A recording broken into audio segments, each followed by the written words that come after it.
ಕಾರ್ಯಕರ್ತರು ಅದರಂಥ ನಮ್ಮ M B Patil ಸಾಹೇಬರು ಹಾಗೂ ಹೋಟೆಲ್ ಕಡಗು ಶಾಸಕರು ಮಾಜಿ ಶಾಸಕರು ಹಮೀದ್ ಮಿತ್ರ ಅಂತ ಮಾಂತೇಶ್ ಬಿಡವರು ಇವೆಲ್ಲ ಭಾಳ ಪ್ರಯತ್ನದಿಂದ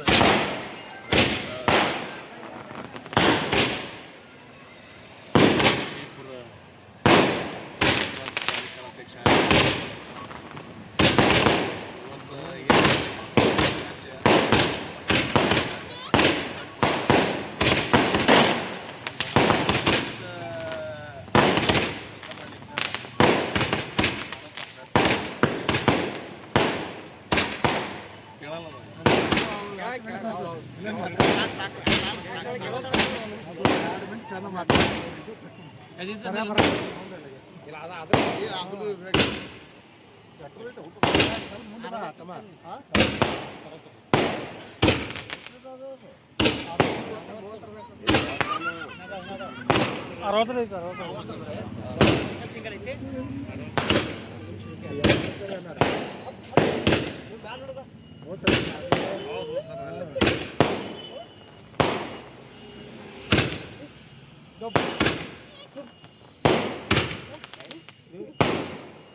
ಸರ್ ಮಾತಾಡ್ತಾರೆ ಈಗ ಮಾತಾಡಿದ್ದೇನೆ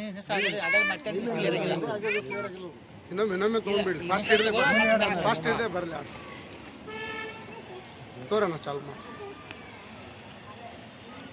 ಕಾಂಗ್ರೆಸ್ ಪಕ್ಷದ ವರಿಷ್ಠರಾದಂಥ ನಮ್ಮ ಜಿಲ್ಲಾ ಉಸ್ತುವಾರಿ ಮಂತ್ರಿಗಳು ಎಂ ಬಿ ಪಾಟೀಲ್ರು ಹಾಗೂ ನಮ್ಮ ನಾಲ್ಕನೇ ಕ್ಷೇತ್ರ ಶಾಸಕರು ಹಾಗೂ ನಮ್ಮ ಮಾಜಿ ಶಾಸಕರಾದಂಥ ರಾಜು ಆಲೂರವರು, ಆಮೇಲೆ ನಮ್ಮ ವಿಧಾನ ಪರಿಷತ್ ಸದಸ್ಯರಾದ ಸುನೀಲ್ ಗೌಡ ಪಾಟೀಲ್ ಅವರು ಹಾಗೂ ಹಮೀದ್ ಮುಸ್ರಿಫ್ ಅವರು, ನಮ್ಮ ಕಾಂಗ್ರೆಸ್ ಪಕ್ಷದ ಅಭ್ಯರ್ಥಿ ಹಮೀದ್ ಮುಸ್ರಿಫ್ ಅವರು, ಇವರೆಲ್ಲರ ನಮ್ಮ ಮಾಂತೇಶ್ ಬಿರಾದರ್, ನಮ್ಮ ಮಿತ್ರ ಅಂತ ಮಾಂತೇಶ್ ಬಿರಾದರು, ಇವರೆಲ್ಲರ ಸಹಾಯದಿಂದ ಇವತ್ತು ನನ್ನನ್ನು ನಗರಾಭಿವೃದ್ಧಿ ಪ್ರಾಧಿಕಾರದ ಅಧ್ಯಕ್ಷನಾಗಿ ಇವತ್ತು ನನ್ನ ಸರ್ಕಾರ ನೇಮಕ ಮಾಡಿದೆ. ಏನು ನಮ್ಮ ಮೇಲೆ ವಿಶ್ವಾಸಕ್ಕೆ ಏನು ಇವತ್ತು ನೇಮಕ ಮಾಡಿದ್ದಾರೆ.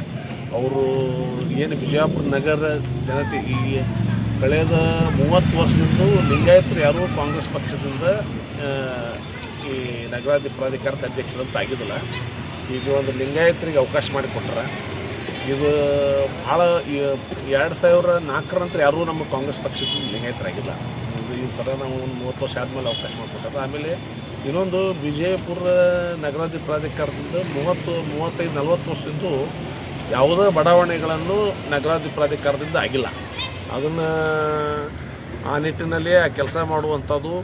ಆಮೇಲೆ ಏನು ನಮ್ಮ ವರಿಷ್ಠರು ಏನು ನಮ್ಮ ಮೇಲೆ ವಿಶ್ವಾಸಿಟಿ ಜವಾಬ್ದಾರಿ ಕೊಟ್ಟರೆ ಹಾಗೂ ಏನು ನಮ್ಮ ಬಿಜಾಪುರ ನಗರ ಜನತೆ ಇಲ್ಲ ಏನೋ ನಾವು ಕಾಂಗ್ರೆಸ್ ಪಕ್ಷ ಆಮೇಲೆ ನಮ್ಮ ಕಾಂಗ್ರೆಸ್ ಪಕ್ಷದ ವರಿಷ್ಠರು ಏನು ನಮ್ಮ ನಿರ್ಧಾರ ಮಾಡಿ ಇವತ್ತು ನನಗೆ ಅಧಿಕಾರ ಕೊಟ್ಟರೆ ಈ ಕೊಟ್ಟಂಥ ನಿರ್ಣಯ ತೊಗೊಂಡು ಏನು ನನಗೆ ಅಧ್ಯಕ್ಷ ಮಾಡಿದಾರೆ ಇದು ಸೂಕ್ತದ ತಕ್ಷಣ ಮುನ್ಸುವಂಗೆ ಕೆಲಸ ಮಾಡ್ತೀನಿ ಅಂತ ತಮ್ಮ ಹೇಳಕ್ಕೆ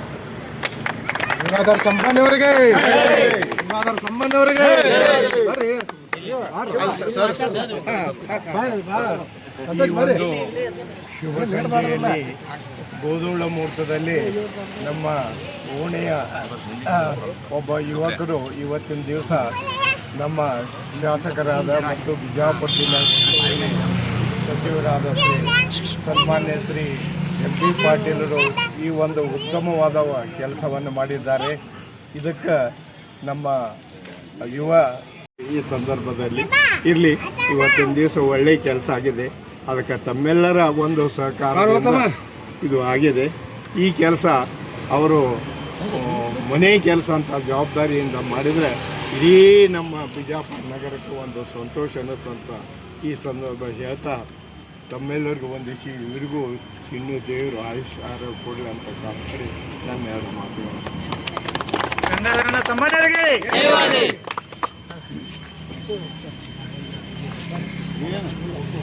ಸಂದರ್ಭದಲ್ಲಿ ನಮ್ಮ ಎಲಿಗಾರ್ ಸಾಹೇಬ್ರೆ ಒಂದು ಇಲ್ಲ, ಅವರು ಪ್ರಮೋಷನ್ ಆಗಿ ಹೋಗಿದ್ದಾರೆ, ಲೋಕಾಯುಕ್ತದೋ ಇದು ಆಗಿ ಹೋಗಿದ್ದಾರೆ.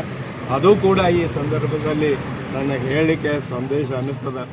ನನಗನ್ನಿಸ್ತದೆ ಈ ಓಣಿ ಇದು ಭಾಳ ಒಳ್ಳೆಯ ಒಂದು ಸೂಚಕ ಶಬ್ದ ಅಂತ ಅನ್ನಿಸ್ಲಿಕ್ಕೆ ನನಗೆ ಹೆಮ್ಮೆ ಪಡ್ತದೆ. ಯಾಕಂದರೆ ಏನು ಇದ್ರಾಗ 3 ಫಂಕ್ಷನ್ ಆದವು ಇವತ್ತಿಗೆ. ಒಂದು ಮೊದಲನೇದು ಎಲ್ಗ್ಯಾರವರ ಸನ್ಮಾನ ಆಯಿತು, ಎರಡನೇದು ನಮ್ಮ ಸಂಘ ಉದ್ಘಾಟನೆ ಕಾರ್ಯಕ್ರಮಗಳಾದವು. ಜೊತೆಗೆ ಇವತ್ತಿನ ದಿವಸ ನಮ್ಮ ಓಣಿಯ ಯಾರು ಅಧ್ಯಕ್ಷರು ನಾವು ಮಾಡಿದ್ವಿ ಅವರೇ ಇವತ್ತು ಇಡೀ ನಗರದ ಅಧ್ಯಕ್ಷರಾಗ್ಯಾರ ಅನ್ನೋವಾಗ ನಮಗೆ ಇದಕ್ಕಿಂತ ಹೆಚ್ಚು ಏನು ಹೆಮ್ಮೆ ಬೇಕು ಅಂತ ಹೇಳ್ತಾ ಇವತ್ತಿನ ದಿವಸ ತಮಗೂ ಮತ್ತು ನಮ್ಮ ಓಣಿಯವರೆಗೂ ಅವರು ಎಲ್ಲ ಕುಟುಂಬ ವರ್ಗದವರು ಕೂಡ ಆಯುಷ್ಯ ಆರೋಗ್ಯ ಕೊಟ್ಟು ಇದೇ ದಿವಸ ಇವರಿಗೆ ಒಂದು ನಗರಾಭಿವೃದ್ಧಿಯ ಇವತ್ತು ವಿಜಯಪುರದ ಅಭಿವೃದ್ಧಿ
ಅಧ್ಯಕ್ಷನಾಗಿ ಇವತ್ತು ಸರ್ಕಾರ ಅಧ್ಯಕ್ಷನಾಗಿ ಮಾಡಿದೆ.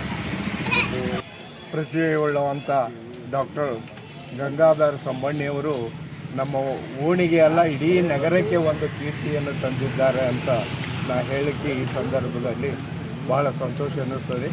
ಅದರ ಜೊತೆಗೆ ನಮ್ಮ ಓಣಿಯ ಇಷ್ಟ ದೇವತೆಯಾದ ಹನುಮಂತ ದೇವರು ಮತ್ತು ಗಣಪತಿ ಗುಡಿ ಕಟ್ಟೋದು ನಾವೆಲ್ಲರೂ ಕೂಡಿ ಮೊದಲು ಅಧ್ಯಕ್ಷ ಮಾಡಿದ್ವಿ.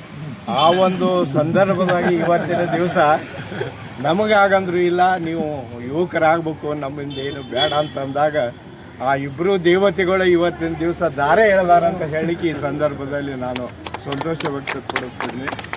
ಕೇವಲ ನಮ್ಮ ಓಣಿಗೆ ಸೀಮಿತವರಲ್ಲ ಇವತ್ತಿನ ದಿವಸ ಶ್ರೀ ಗಂಗಾಧರವರು, ಇಡೀ ನಮ್ಮ ಬಿಜಾಪುರ ನಗರಕ್ಕೆ ಸಂಬಂಧಪಟ್ಟವರು. ನಮ್ಮ ಈ ಎಲ್ಲ ಇದ್ದಾಗ ನಮ್ಮ ಓಣಿ ಕೆಲಸಂಕರು ನಾವು ಹೇಳಲಿಕ್ಕೆ ಅಸಾಧ್ಯ ಆಗಿದೆ. ಯಾಕಂದ್ರೆ ಅವರು ಏನು ನಮಗೆ ಬೇಕು ಎಲ್ಲ ಮಾಡ್ತಾರೆ ಅಂದ ಬಳಿಕ ನಾವೇನು ಯಾವುದೋ ಒಂದು ಇಚ್ಛೆ ಪಡದೆ ಇವತ್ತು ನಮ್ಮ ಓಣಿಯ ಒಬ್ಬ ಯುವಕರು ಇವತ್ತಿನ ದಿವಸ ಸನ್ಮಾನ